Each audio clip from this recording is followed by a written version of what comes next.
dalam hidup manusia itu ada dalam pengetahuannya Tuhan, ada di dalam rencananya Tuhan. Kadang-kadang orang bisa berencana buruk terhadap orang lain, tetapi karena pembelaan Tuhan, Tuhan bisa membuat rencana buruk itu jadi kebaikan.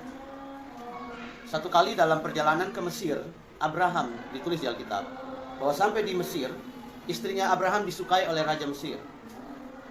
Karena Abraham ini takut dibunuh, maka dia bilang sama istrinya, nanti kalau mereka nanya, kamu bilang aja, saya saudara laki-laki. Lalu diambillah istrinya Abraham ini karena cantik si Sarah. Sarah ini wanita yang cantik. Kalau tidak cantik mah tidak disukai lah. Kemudian diambillah oleh si Raja Mesir. Tetapi kemudian pada malamnya dia bermimpi. Jika kamu apa-apain istri orang benar itu, maka kamu dan kerajaanmu akan binasa. Kemudian besok pagi dikembalikan istrinya Abraham. Dan dia bilang sama Abraham, Abraham kamu tidak bilang, wah kami hampir celaka semua.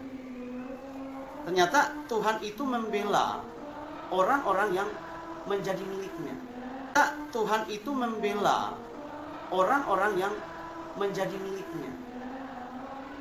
Loh, berarti begini Pak Abraham, kebanyakan orang itu tidak menjadi milik Tuhan. Belum tentu. Belum tentu. Manusia sebanyak ini apakah bukan milik Tuhan? Belum tentu milik Tuhan. Tapi semua dapat matahari Pak Abraham, semua dapat cahaya matahari, dapat udara dan ya.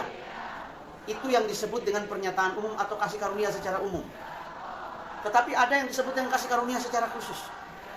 Artinya kita yang menerima Tuhan sebagai Tuhan dan Juru Selamat, Yesus sebagai Tuhan dan Juru Selamat, kita disebut sebagai anak-anak Allah. Tetapi mereka yang di luar sana, Abraham tidak tahu mereka anak siapa. Alkitab bilang begini, bahwa jika kamu menerima Yesus sebagai Tuhan dan Juru Selamat, maka kamu disebut sebagai anak-anak Allah. Anak-anak Allah. Makanya kalau kita ketemu sesama orang bilang, itu anak Tuhan. Anak Tuhan bukan bicara tentang fisik, Yesus punya istri atau Allah punya istri, enggak. Anak Tuhan itu bicara tentang status kepemilikan dan merasa aduh beban saya berat. Tapi ada satu yang mau menolong kamu. Namanya Yesus.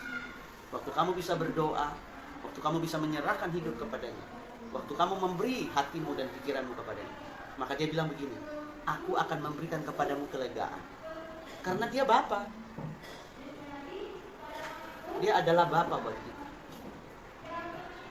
Nah, setiap hal yang terjadi dalam hidup manusia itu selalu ada dalam pengetahuannya Tuhan.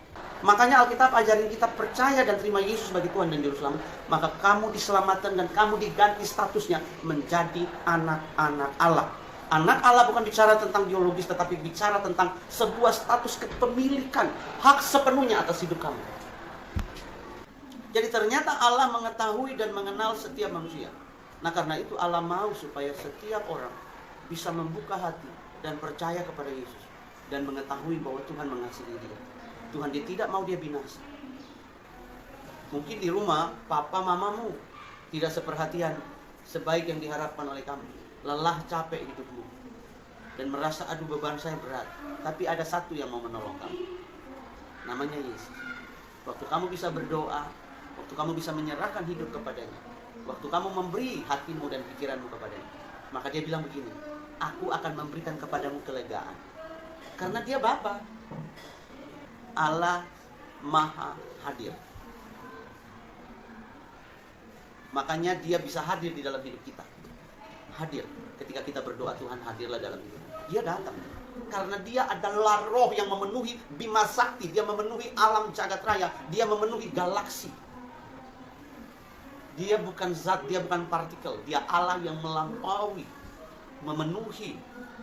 Nah, bayangkan saja Bima Sakti, galaksi sebesar itu, betapa besarnya Allah. Karena waktu semua itu dibentuk, dia bentuk pakai tangannya. Ya. Jadilah. Tuhan bilang, jadilah cakrawala, bintang-bintang di langit, ikan-ikan di laut. Jadi, dia suruh jadi.